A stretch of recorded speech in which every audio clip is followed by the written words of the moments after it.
আমি আজকে যা কিছু মিলিয়নিয়ার হওয়া বলেন, বিদেশে সেটেল হওয়া বলেন, রিচ বলেন, প্রভাব প্রতিপত্তি বলেন, যা কিছু আমি তার সব কিছু যদি আমার একটা সাবজেক্টকে ক্রেডিট হিসেবে দিতে হয় সেটা হবে ডিজিটাল মার্কেটিং। আমি গত এক যুগেরও বেশি সময় ধরে ডিজিটাল মার্কেটিং নিয়ে প্রফেশনালি কাজ করতেছি। আমার ইন্টারন্যাশনাল এজেন্সি প্রায় 120টা ক্লায়েন্টের সাথে কাজ করে এবং আমি কয়েকটা ইউটিউব ভিডিও দেখে, কয়েকটা ব্লগ পড়ে বা কয়েকটা বই পড়ে ডিজিটাল মার্কেটিং শিখছি তা না, ওগুলো তো আমি করেছি। পাশাপাশি আমি এমন একজন যে ডিজিটাল মার্কেটিং এ মাস্টার্স পর্যন্ত করছে ইন্টারন্যাশনালি ইউনিভার্সিটি অফ ডাবলিনে, ট্রিনিটি কলেজ ডাবলিন থেকে। এবং এই মাস্টার্সটা আমি করি 2017 সালে। 2017তে শুরু করি, 2018তে শেষ হয়। তখন আপনি যদি চারদিকে তাকাইতেন এমন কাউকে আপনি খুঁজে পাইতেন না বাংলাদেশের যে ডিজিটাল মার্কেটিং এ মাস্টার্স করেছে, কারণ আমি ছিলাম প্রথম। এখনো যে অনেক বেশি পান তা না, এখনো যদি আপনি আপনার চারদিকে তাকান ডিজিটাল মার্কেটিং এর মতো একটা নিশ সাবজেক্টে, খুব ছোট্ট একটা সাবজেক্টে কেউ মাস্টার্স করছে আয়ারল্যান্ডের মতো একটা জায়গায়, যেটা বাংলাদেশিদের জন্য সাধারণত যাওয়ার জায়গা না। বাংলাদেশিরা সাধারণত যে চারটা বড় দেশে যায় আমরা জানি, অস্ট্রেলিয়া, আমেরিকা, কানাডা এবং ইউকে, এই চারটা বড় দেশে সাধারণত বাংলাদেশি স্টুডেন্টরা যায়। সেখানে আয়ারল্যান্ডের মতো একটা র্যান্ডম জায়গায় যে ডিজিটাল মার্কেটিং এর মতো একটা র্যান্ডম সাবজেক্টে মাস্টার্স করেছে এরকম মানুষ খুঁজে পাওয়া যায় না। এত কাহিনী আমি কেন বলতেছি? এত কাহিনী আমি এই জন্য বলতেছি কারণ ডিজিটাল মার্কেটিং আমার খুব পছন্দের একটা জিনিস এবং আমি বিশ্বাস করি ডিজিটাল মার্কেটিংকে যদি কেউ প্রফেশনালি একদম সিরিয়াস হয়ে ক্যারিয়ার হিসেবে নেয় তাহলে সে জীবনে অনেক কিছু করতে পারবে যা তার কল্পনায়ও ছিল না। এবং এটার বাস্তব উদাহরণ হলো আমি নিজে করে করে দেখছি, আমি নিজে এক্সপিরিয়েন্স করছি এবং নিজের জীবন থেকে আমি একদম প্রমাণ সহ বলতে পারি যদি কেউ প্রফেশনালি ডিজিটাল মার্কেটিং শিখে এবং ডিজিটাল মার্কেটিং নিয়ে কাজকর্ম করে তাহলে তার জীবন অনেক কিছুই হওয়া সম্ভব। আজকের এই ভিডিওতে আমরা 6টা স্টেপের কথা বলবো, যে 6টা স্টেপে আপনিও নিজেকে একজন ডিজিটাল মার্কেটিং প্রফেশনাল হিসেবে গড়ে তুলতে পারবেন। চল শুরু করা যায়। এই ভিডিওটা স্পন্সর করেছে হোস্টিঙ্গার। আপনারা যারা জানেন না হোস্টিঙ্গার কি, আমার এই চ্যানেলে একটা ভিডিও আছে 30 মিনিটের ওয়েবসাইট বানানোর, যেখানে আমি হোস্টিঙ্গার ব্যবহার করে একটা ওয়েবসাইট একদম 30 মিনিটের মধ্যে বানায় দেখাইছি। আপনারা চাইলে ওই ভিডিওটা দেখতে পারেন আরো ভালো আইডিয়া পাওয়ার জন্য।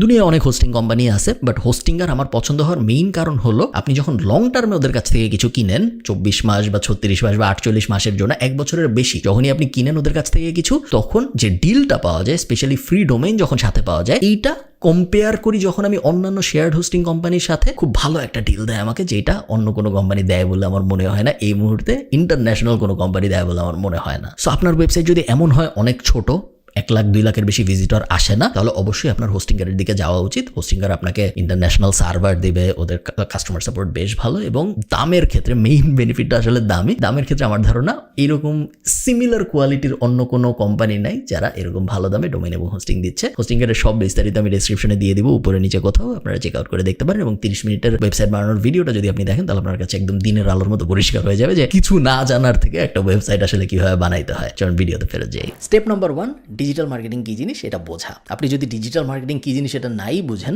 তাহলে তো কোনো কিছুই আসলে হইল না। যে কোনো কিছু শুরু করার আগে ওই ইন্ডাস্ট্রিটা খুব ভালো মতো বোঝা জরুরি। ডিজিটাল মার্কেটিং যদি আমরা বুঝতে চাই তাহলে আমাদের একটু মার্কেটিং ব্যাপারটা বুঝতে হবে। মার্কেটিং কি জিনিস আমরা সবাই কমন সেন্স থেকে জানি। মার্কেটিং হলো এমন পদ্ধতি, যে পদ্ধতিগুলো ব্যবহার করে একজন মানুষকে কোনো একটা প্রোডাক্ট বা কোনো একটা সার্ভিসের কাছে নিয়ে আসা যায়। সরাসরি কিনাইতে হবে না। প্রোডাক্ট বা সার্ভিসের ব্যাপারে জানানো এক ধরনের মার্কেটিং, অ্যাওয়্যার করাও এক ধরনের মার্কেটিং, প্রোডাক্ট বা সার্ভিসের কোনো একটা ফিচারের ব্যাপারে জানানো এক ধরনের মার্কেটিং। অনেক ধরনের মার্কেটিং হইতে পারে, বাট গোল সবসময় সেম, প্রোডাক্ট বা সার্ভিসের কাছে নিয়ে আসবো আমি আমার পোটেনশিয়াল কনজিউমারকে। এই জিনিসটাকেই মার্কেটিং বলে। ইতিহাসে মার্কেটিং ট্র্যাডিশনালি যেভাবে হয়ে আসছে সেটা হলো, আমি রাস্তা দিয়ে হাঁটতেছি, আমি ডাইনে একটা বিলবোর্ড দেখলাম, এই বিলবোর্ডটা কে বসাইছে? একটা কোম্পানি বসাইছে। কেন বসাইছে? কারণ সে তার কোম্পানির বিস্তারিত আমার মাথার মধ্যে দিতে চায়, যেন পরবর্তীতে ওই কোনো প্রোডাক্ট বা সার্ভিস যদি আমি কিনতে চাই সেক্ষেত্রে ওই বিলবোর্ডে আমি যে জিনিসটা দেখছি সেটা যেন আমার মাথায় থাকে। সবসময় কাজ করে এরকম না, but that's marketing. Traditional marketing এর আরো কিছু উদাহরণ কি? টিভিতে আমরা যখন অ্যাড দেখি, রেডিওতে আমরা যখন অ্যাড দেখি, পেপারে আমরা যখন অ্যাড দেখি, আমাদের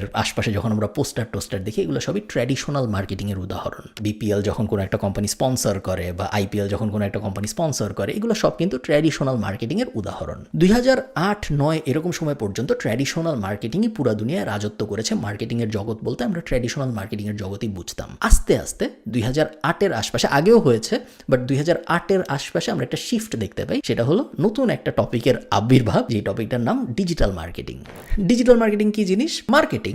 সো আমার প্রোডাক্ট বা সার্ভিসকে আমি কনজিউমারের কাছে আনার চেষ্টা করব, সেটা ঠিক আছে, বাট ডিজিটালি। ডিজিটাল প্ল্যাটফর্মকে ব্যবহার করে যখন কোনো একটা প্রোডাক্ট বা সার্ভিস কোনো একটা পোটেনশিয়াল কাস্টমারের কাছে নিয়ে যাওয়ার চেষ্টা করা হয়, ওই ব্যাপারটাকে আমরা বলি ডিজিটাল মার্কেটিং। সো বিলবোর্ড না, ফেসবুক অ্যাড, পেপারে অ্যাড না, গুগলে অ্যাড বা অর্গ্যানিক গুগলে এসইও, নর্মালি রেডিওর ভিতরে অ্যাড না, ইউটিউবে যে ভিডিও চলতেছে ওইটার মাঝখানে একটা অ্যাড। সো ডিজিটাল প্ল্যাটফর্ম ব্যবহার করে আমরা যা কনজিউম করি সেই কনজামশনগুলোর কনজিউমের বাংলা হলো উপভোগ করি বা যা আমরা খাই ডিজিটাল প্ল্যাটফর্মে, ওই ডিজিটাল প্ল্যাটফর্মে আমাদের খাওয়ার মাঝখানে যে বিজ্ঞাপনগুলো আসে সেগুলোকে সাধারণত বলে ডিজিটাল মার্কেটিং। কারণ কথা হলো খুব ভালো কথা, ডিজিটাল মার্কেটিং আসছে, ডিজিটালি আমি মানুষজনকে বিভিন্ন ধরনের অ্যাড দেখাচ্ছি। ডিজিটাল মার্কেটিং এ কোম্পানিরা এত আগ্রহী হইলো কেন? অনেকগুলো বড় কারণ আছে যে কারণে আস্তে আস্তে ট্র্যাডিশনাল মার্কেটিং থেকে বড় বড় কোম্পানিরা ডিজিটাল মার্কেটিং এর দিকে আগ্রহী হচ্ছে। 2008-9 থেকে আমরা শিফট দেখতে পাচ্ছিলাম, 2024-25 সালে এসে তো শিফট ভয়ঙ্কর রকম বেশি, এবং এখন 50-50 হয়ে গেছে অনেক ক্ষেত্রে। 50-50 বলতে 50% ট্র্যাডিশনাল মার্কেটিং, 50% ডিজিটাল মার্কেটিংয়ে চলে গেছে প্রায় সব কোম্পানি। অনেক কোম্পানি আছে যারা 100% ডিজিটালও হয়ে গিয়েছে, যারা ট্র্যাডিশনাল মার্কেটিং করে না, এবং এটার কয়েকটা বড় কারণ আছে। এক নাম্বার কারণ হলো ability to target the right person.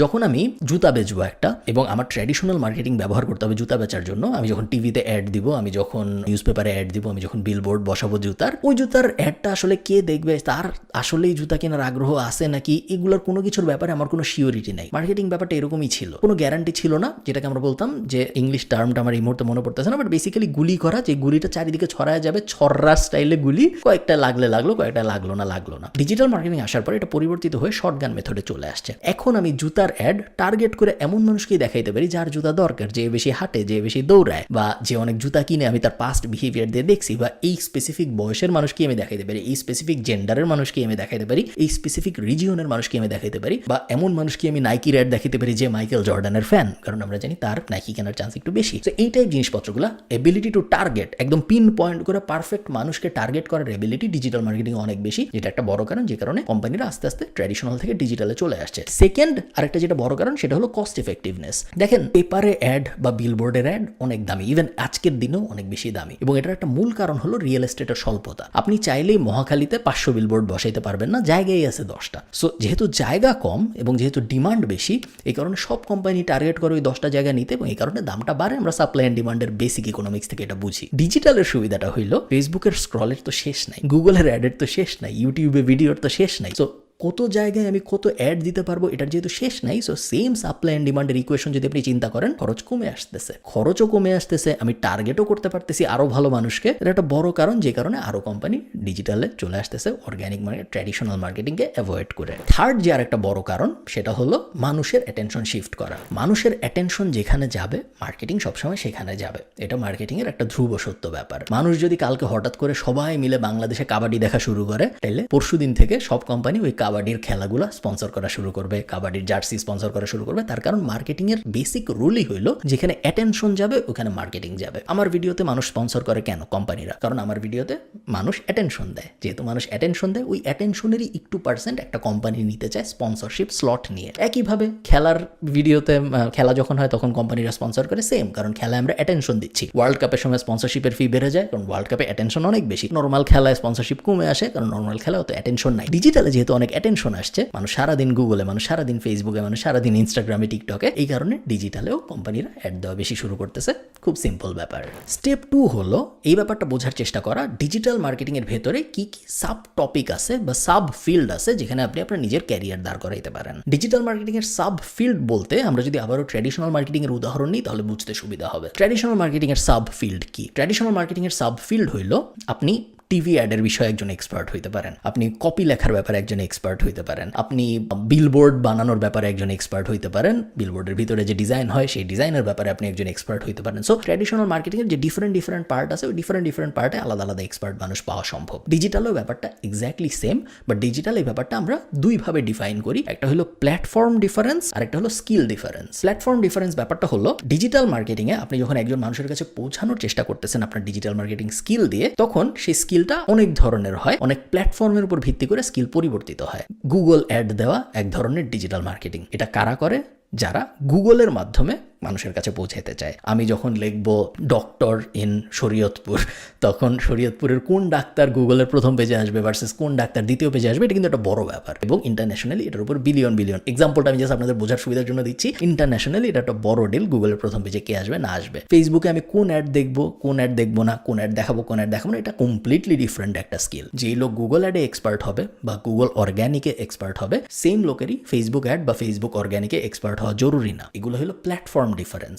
So আপনার কী কী প্ল্যাটফর্ম আছে এগুলো বুঝতে হবে। Google ad, Facebook ad, email marketing, push notification, AI, হাবি জাবি অনেক প্ল্যাটফর্ম এবং সাব প্ল্যাটফর্ম আছে ডিজিটাল মার্কেটিংয়ের জগতে, যেগুলো প্রত্যেকটার ব্যাপারে আপনার ক্লিয়ার আন্ডারস্ট্যান্ডিং লাগবে। এটা হলো প্ল্যাটফর্ম স্পেশালাইজড হওয়া। এরপরে আসবে স্কিল স্পেশালাইজড হওয়া। সেটা কি জিনিস? সেটা হলো প্রত্যেকটা প্ল্যাটফর্মের কিছু স্পেসিফিক স্কিল আছে যেগুলো আপনার আয়ত্ত করতে হবে যদি আপনি ওই প্ল্যাটফর্মে কাজ করতে চান। যে ফেসবুক অ্যাড এক্সপার্ট, সে যদি ভালো কপি লিখতে না পারে, সে যদি ভালো ক্রিয়েটিভ বানাইতে না পারে, সে যদি একটা রিল কিভাবে অর্গানাইজ করতে হয় এটা না বুঝে, সে যদি একটা ভিডিওর হুক কি, মেইন পয়েন্ট কি, সিটিএ কি, এগুলো খুব ভালো মতো না বুঝে, তাহলে কিন্তু সে কখনোই ফেসবুক অ্যাডে ভালো করতে পারবে না। এটা ফেসবুক প্ল্যাটফর্মের উপরের স্কিল। আবার মনে করেন যে লোক গুগল অ্যাডে এক্সপার্ট হবে, তার খুবই ভালো কপি রাইটিং জানতে হবে, কারণ তার লেখা দিয়ে বুঝাইতে হবে মানুষকে কেন ওই অ্যাডে ক্লিক করা উচিত অন্য কোনো অ্যাডে ক্লিক না করে, বা কেন তার ওই অর্গ্যানিক রেজাল্টে ক্লিক করা উচিত অন্য কোনো অর্গ্যানিক রেজাল্টে ক্লিক না করে। এই জিনিসটা তার লেখা দিয়ে বোঝানো ছাড়া উপায় নেই, কারণ গুগল রেজাল্টে লেখা ছাড়া আর কিছু আসে না। ফেসবুকে যেরকম ইমেজ আসে, ভিডিও আসে, গুগল অ্যাডে খালি লেখাই আসে। সো ওইখানে লেখার স্কিলটা অনেক বেশি গুরুত্বপূর্ণ, কপি রাইটিংয়ের স্কিলটা অনেক বেশি গুরুত্বপূর্ণ। এই কারণে কপি রাইটিং বিশাল একটা ইন্ডাস্ট্রি। সো আপনি বুঝতে পারতেছেন প্রত্যেকটা প্ল্যাটফর্মের আলাদা আলাদা স্কিল রিকোয়ারমেন্ট আছে, এবং আপনি যদি ওই প্ল্যাটফর্মে কাজ করতে চান আপনার ওই স্কিলগুলো আয়ত্ত করতে পারতে হবে। যে ইমেল মার্কেটিং এক্সপার্ট, তার খুব ভালো ইমেল সাবজেক্ট লাইন বানাইতে পারতে হবে, তার খুব ভালো ইমেল বডি বানাইতে পারতে হবে, তার খুব পারফেক্টলি এবি টেস্টিং করতে পারতে হবে, ইত্যাদি ইত্যাদি। আমি যদি বলা শুরু করি প্ল্যাটফর্মের এবং প্ল্যাটফর্ম স্পেসিফিক স্কিলের, ওটার কোনো শেষ হবে না, বাট এই ব্যাপারগুলো আপনার পারতে হবে। এটা আমি বলবো step number 2। Step number 3, forget digital, learn marketing. এই কথাটা একটু কন্ট্রোভার্সিয়াল, বাট আমার কথা যদি আপনারা শুনেন আপনাদের লাভই হবে, ক্ষতি হবে না। অনেক সময় আমরা যেহেতু ডিজিটাল মার্কেটিং টুল ভিত্তিক, টুল ডিপেন্ডেন্ট, এই কারণে আমরা টুল শেখাকেই ডিজিটাল মার্কেটিং শেখা মনে করি। ধরেন কথার কথা, আমি মহাখালীতে একটা বিলবোর্ড বসাবো, আমি একটা মার্কেটিং কোম্পানিকে হায়ার করলাম। সেই মার্কেটিং কোম্পানির যাকে আমি হায়ার করতেছি তার সাথে আমি বসলাম, ধরুন 2টা মানুষ আমার সামনে বসে আছে, আমি তাকে বলতেছি যে আমি তোমাকে হায়ার করব কেন। সে আমাকে বলল আপনি আমাকে হায়ার করবেন কারণ আমার কাছে অনেক বড় একটা মই আছে, আমি এই মই নিয়ে একদম উপর পর্যন্ত যে খুব সুন্দর করে বিলবোর্ডটা লাগাইতে পারবো। ভার্সেস আরেকজন আপনাকে বলল আমি বিলবোর্ডটা এমনভাবে ডিজাইন করব, বিলবোর্ডের ভিতরে এমন কথাবার্তা থাকবে যে কথাবার্তা শুনলেই মানুষের মনে হবে যে এই চানাচুরটা কিনি বা এই তেলটা কিনি। আপনি কাকে হায়ার করবেন? সেকেন্ড জনকে। প্রথম জনকে তো আপনি হায়ার করবেন না। সেম জিনিস আপনি যখন ফেসবুক অ্যাডের দুনিয়ায় নিয়ে আসবেন, আপনি ব্যাপারটা একটু চিন্তা করেন। একজন আপনাকে বললো আমি ফেসবুক অ্যাড খুব ভালো বুঝি, আমি টার্গেটিং করতে পারি, আমি ফেসবুক অ্যাড ড্যাশবোর্ড চিনি, ড্যাশবোর্ডের ভিতরে কোনটায় ক্লিক করলে ক্যাম্পেইন কি জিনিস, অ্যাড সেট কি জিনিস, অ্যাড কি জিনিস, এগুলো আমি বুঝি। এটা আপনাকে একজন বললো। আরেকজন বললো ফেসবুক অ্যাডটা আমি এমনভাবে সাজাবো যেন এই অ্যাডটা পড়লেই আমার আপনার জিনিসটা কিনতে ইচ্ছা করে। সেকেন্ড জনকে হায়ার করার চান্স অনেক বেশি। টুল স্ট্র্যাটেজি হইলো যারা ফার্স্ট জিনিসটা পারে সেকেন্ড জিনিসটা পারে না। অনেক মানুষ আপনি দেখবেন যারা নিজেদের বলে ডিজিটাল মার্কেটিং এক্সপার্ট, বাট তারা আসলে টুলটা বুঝে। তারা আসলে বুঝে যে অ্যাড ম্যানেজার ড্যাশবোর্ডটা কি জিনিস, অ্যাড ম্যানেজার ড্যাশবোর্ডের ভিতরে কোনটা ক্লিক করলে কি হয়, অ্যাড সাজায় কিভাবে, ক্যাম্পেইনের ভিতরে কিভাবে অ্যাড সেট থাকে, অ্যাড সেটের ভিতরে কিভাবে অ্যাড থাকে, অ্যাডভার্টাইজমেন্ট প্লাস ক্যাম্পেইন কি কি, এই ধরনের জিনিসপত্র বেসিক্যালি সে টুলটাও বুঝে, বাট সে স্ট্র্যাটেজিটা বুঝে না, বা অ্যাকচুয়াল মার্কেটিং বুঝে না। আরেকটা উদাহরণ দিই, তাহলে আপনার একদমই বুঝতে সুবিধা হয়ে যাবে। আমাদের যখন একটা খুব সুন্দর আর্কিটেকচারাল প্রজেক্ট, মনে করেন পৃথিবীর সবচেয়ে সুন্দর একটা বাড়ি বানাইতে হবে আমাদের, আমরা কিন্তু যে পৃথিবীর সবচেয়ে বড় রাজমিস্ত্রি খুঁজে আনি না যে সবচেয়ে ভালো স্ক্রু ড্রাইভার চালাইতে পারে, কারণ রাজমিস্ত্রি যে সবচেয়ে ভালো স্ক্রু ড্রাইভার চালাইতে পারে সেই ইম্পর্টেন্ট না। ইম্পর্টেন্ট হলো যে বুঝবে বাড়িটার ডিজাইন কিরকম হবে, বাড়িটার আর্কিটেকচার কিরকম হবে, বাড়িটা, কারণ ওইভাবে তখন যখন রাজমিস্ত্রিটা ওই প্ল্যান অনুযায়ী কাজ করবে তখন জিনিসটা ভালো হবে। রাজমিস্ত্রি অত ইম্পর্টেন্ট ব্যাপার না, আর্কিটেক্টটা বেশি ইম্পর্টেন্ট। একইভাবে গুগলে মেটা ডেসক্রিপশন কিভাবে লেখে বা ফেসবুকে কিভাবে এটা চাপলে ওইভাবে 18 থেকে 25 বছর বয়সীদের অ্যাড, ওই ব্যাপারটা ইম্পর্টেন্ট না। ইম্পর্টেন্ট হলো বোঝা আমি কি বললে বা আমি কি দেখাইলে কি হবে, আমি কি বললে, আমি কি ভিডিও দেখালে বা আমি কি ইমেজ দেখাইলে, কখন কোন সময় কোন জিনিস দেখালে, কিভাবে বললে মানুষ কনভিন্স হবে বা মানুষ কোনো একটা অ্যাকশন নিতে আগ্রহী হবে। এই যে পার্ট, এটাই অ্যাকচুয়াল মার্কেটিং। বাকি সবকিছু হলো টুল, ঠিক আছে? এবং টুল অনেক মানুষই করতে পারে, অনেক মানুষ স্ক্রু ড্রাইভার ঘুরাইতে পারে, বাট টুল কিন্তু মার্কেটিং না। টুল জাস্ট মার্কেটিংকে পাওয়ারফুল করার একটা উপায় বা মার্কেটিংকে কাজ করানোর একটা উপায়। ফোর্থ, আপনি যখন মোটামুটি 2টা বা 3টা মার্কেটিংয়ের সাব ফিল্ডে মোটামুটি লেভেলের নলেজেবল মানুষ হয়ে যাবেন, মনে করেন মার্কেটিংয়ের সাব ফিল্ডে অনেক কিছু আছে, আমি পিক করলাম যে আমি ইমেল মার্কেটিং শিখবো 1, আমি ইউটিউব মার্কেটিং শিখবো 2, এবং ধরেন আমি টিকটক অ্যাডস শিখবো 3। এই 3টা আমি ঠিক করলাম আমি শিখবো। কোনো কিছু শিখে কিভাবে, এটা নিয়ে আমার খুব ডিটেল একটা ভিডিও আছে, ওই ভিডিওটা দেখে আমি ওই ব্যাপারগুলো শিখে ফেলবো। এই 3টা শেখার পরের স্টেপটা জরুরি। শেখার পরের স্টেপটা হলো হয় work for someone for free, এমন কাউকে খুঁজে বের করেন যে আপনাকে ফ্রিতে কাজ করতে দিবে, এটা একটা অপশন।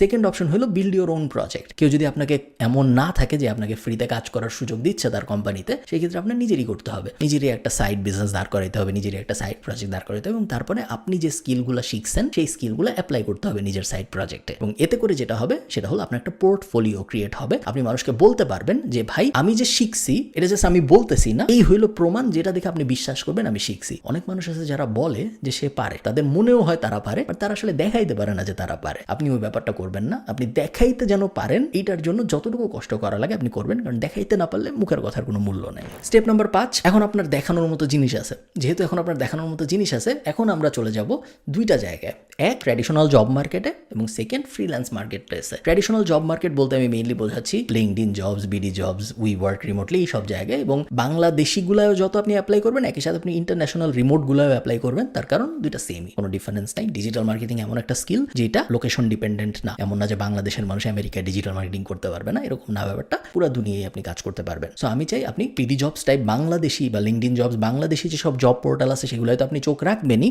একই সাথে ইন্টারন্যাশনাল যেসব রিমোট জব পোর্টাল আছে, এই মুহূর্তে আমার সব কটা মনে পড়তেছে না, বাট রিমোট ওকে একটা, উই ওয়ার্ক রিমোটলি একটা, আবি যাবি অনেক কিছু আছে, ওগুলো সব কটায় আপনি চোখ রাখবেন। কারণ আপনার এখন গোল হইলো রিমোট ওয়ার্ক খুঁজে বের করা ওই 3টা সাব ক্যাটাগরির উপরে, অথবা আপওয়ার্ক বা ফাইবারে, যে এই দুইটাই, অন্য কোনো মার্কেট প্লেস না, আপওয়ার্ক বা ফাইবারে যে ফ্রিল্যান্স কাজ জোগাড় করা। এই জিনিস আপনি করবেন 2 থেকে 5 বছর। 2 থেকে 5 বছর আমি চাই আপনি কাজ করেন, হয় ইন আ জব দেশে, অথবা ইন আ জব বিদেশে রিমোটলি, অথবা অ্যাজ আ ফ্রিল্যান্সার। 3ভাবে যেভাবেই আপনি করেন কোনো সমস্যা নেই, 3টার মিক্স করলেও কোনো সমস্যা নেই। কাজও করি, ফ্রিল্যান্সিংও করি, যেভাবেই আপনি সাজাতে যান করেন, বাট আমি চাই আপনি অ্যাটলিস্ট 3, 4, 5 এরকম বছর কাজ করেন অন্য কারো জন্য। এবং তারপরে ফাইনালি 5 বছর পরে আপনি যে কাজটা করবেন সেটা হলো আপনি এতদিন ধরে যে স্কিল শিখছেন প্লাস এতদিন ধরে আপনার যে কাজের এক্সপিরিয়েন্স হয়েছে, দুইটা মিলায়ে আপনি কি বিজনেস দাঁড় করানো যায় এটা নিয়ে প্ল্যান করা শুরু করবেন। কারণ দিন শেষে আপনার ফাইন্যান্সিয়াল ফ্রিডমটা তখনই আসবে যখন আপনি নিজের বিজনেস শুরু করবেন। যতদিন পর্যন্ত আপনি অন্যের জন্য কাজ করবেন কখনোই আপনি ফাইন্যান্সিয়ালি ফ্রি হতে পারবেন না, সবসময় আপনার অন্য আরেকজনের উপর ডিপেন্ডেন্ট থাকতে হবে। এই 6টা স্টেপ যদি আপনি ফলো করতে পারেন তাহলে আমার ধারণা আপনি খুবই ভালো একজন ডিজিটাল মার্কেটিং প্রফেশনাল হয়ে নিজের ক্যারিয়ার দাঁড় করে দিতে পারবেন। কয়েকটা অ্যাডিশনাল স্টেপ আমি বলে দিই যেগুলো যদি আপনি করতে পারেন তাহলে খুবই ভালো, বাট করা জরুরি এরকম না, না করেও সম্ভব। একটা, see if you can do a masters in digital marketing, and যদি আপনি এমন হয়ে থাকেন যার ব্যাচেলর লেভেল এখনো শুরু হয় নাই এবং আপনার পরিকল্পনা আপনি ডিজিটাল মার্কেটিংয়ে মাস্টার্স করবেন, তাহলে আপনার ব্যাচেলর অবশ্যই মার্কেটিংয়ে হওয়া উচিত, যেটা আমার ছিল। আমার ব্যাচেলর ছিল মার্কেটিং এবং হিউম্যান রিসোর্সে, পরে আমি মাস্টার্স করেছি ডিজিটাল মার্কেটিংয়ে। তো এটা একটা মেজর ব্যাপার যেটা আপনাকে অন্যদের থেকে অনেক আলাদা করে দিবে। সেকেন্ড, ইংলিশ স্পিকিং ক্যাপাবিলিটি খুব বেশি ইম্পর্টেন্ট। তার কারণ আপনি যখন ইন্টারন্যাশনালি কাজ করবেন, ইংলিশ শুধু ক্লায়েন্টের কথা বুঝতে পারার জন্য না, মার্কেটিংয়ের দুনিয়ায় ইংলিশ আপনি যখন বুঝাবেন, আপনি যখন অ্যাড সাজাবেন, আপনি যখন ক্যাম্পেইন সাজাবেন, কিভাবে কথা বললে আপনার অ্যাডটা যে দেখতেছে সে পারসিউড হবে, তার ওই জিনিসটার প্রতি আগ্রহ বাড়বে, এটা বোঝার জন্য ভালো ইংলিশ জরুরি। শুধু কনভারসেশনাল ইংলিশ দিয়ে এটা করাটা কঠিন অনেক সময়, যে আই ফাইন ইউ গো, ওই টাইপ জিনিস দিয়ে এটা করা যায় না। ক্লায়েন্টের সাথে হয়তো কথাবার্তা বলা যায়, বাট অ্যাকচুয়াল মার্কেটিং করা যায় না, কারণ এটা আরও বেশি কম্পিটিটিভ। তো ইংলিশের ব্যাপারটা একটু মাথায় রাখবেন। থার্ড যে জিনিসটা আমি লাস্ট বলবো সেটা হলো মার্কেটিংয়ের দুনিয়ায় ভালো মার্কেটার এবং নর্মাল মার্কেটার, এটার মেইন ডিফারেন্সিয়েশনটা হইল পারসুয়েশন ভিত্তিক নলেজ কার কত বেশি এটা দিয়ে। এবং এই পারসুয়েশন ভিত্তিক নলেজ গ্যাদার করার জন্য বই পড়ার আসলে কোনো বিকল্প নাই। আমি ভাঙা রেকর্ডের মতো আমি নিজেও চাই না আপনাদের বলতে যে বই পড়েন, কারণ এগুলো আমরা সবাই জানি যে বই পড়া ভালো, বাট মার্কেটিংয়ের জন্য এটা স্পেশালি ইম্পর্টেন্ট বই পড়া। কারণ বই না পড়লে গল্পের স্ট্রাকচার ভালো হয় না কারো মাথার মধ্যে, এবং গল্পের স্ট্রাকচার যদি কারো মাথার মধ্যে ভালো না হয়, যদি সুন্দর করে ফ্রেম বাই ফ্রেম গল্প সাজাতে না পারে, তাহলে সেই গল্পের কনজামশনও ভালো হয় না। এবং আপনি চিন্তা করেন আপনি একজন মার্কেটার যে কিছু একটা বলতেছেন বা কিছু একটা লিখতেছেন যা মানুষ আসলে সহজে বুঝতেই পারতেছে না, তাইলে আপনি তো আসলে মার্কেটিং বুঝেন না, তাই না? তো ওই ব্যাপারটা মাথায় রাখতে হবে, আমাদের অনেক কিছু পড়তে হবে। এই 6টা স্টেপ, এই 6টা স্টেপ যদি আপনি ফলো করতে পারেন তাহলে আমার ধারণা আপনি ডিজিটাল মার্কেটিং প্রফেশনে অনেক ভালো করবেন। হাবি জাবি ভিডিও যে এই যে ডিজিটাল মার্কেটার হয়ে যান, এই যে আজকের এই ভিডিওতে আমি আপনাকে শিখাই দিব ডিজিটাল মার্কেটিং, এই যে এই করবো, হ্যান করবো, ত্যান করবো, ওগুলো অ্যাভয়েড করাই ভালো। কারণ যত আজে এরা জিনিস আপনি কনজিউম করবেন, আপনার অ্যাকচুয়াল কাজ করার পোটেনশিয়াল তত কমতে থাকবে। ভালো থাকেন সবাই, সবার সাথে আমার দেখা হবে পরের কোনো একটা ভিডিওতে। টাটা।